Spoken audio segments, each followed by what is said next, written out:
Let me show you the first one. It says in 6, the Lord said, verse 1, to Moses, now you shall see what I will do to Pharaoh. Did you catch that? This was not two octogenarians facing this potentate.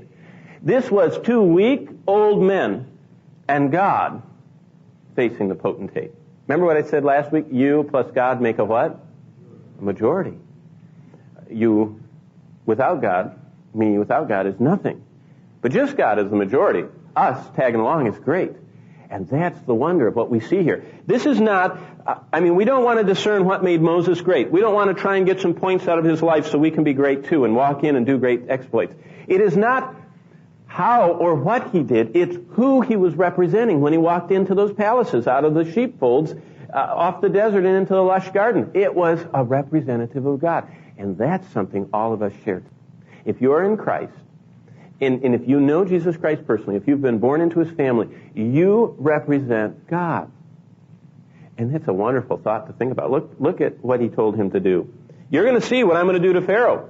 For with a strong hand, he will let them go, these 3 million. And with a strong hand, he will drive them out of his land.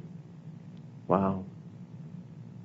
You see, God orchestrated this whole thing so that Pharaoh would get the message that the Most High rules in heaven. And that's what the message I'd like you to get. We're going to talk about that all the way through. Did you know that God rules in heaven? God rules in heaven over what kind of job you get or don't get, what kind of life partner you get or you don't get, like what kind of diseases we get or don't get. God rules in heaven. Did you catch that? You didn't get a bad break in life. God rules in heaven. And did you know it says in Proverbs that when you have dice and you go like this and you throw them, did you know it says the turn of the dice, God is orchestrating? It says he moves the king's heart. God rules in heaven. That, for us, it's hard to comprehend. But it's true. And let's see a picture of it tonight.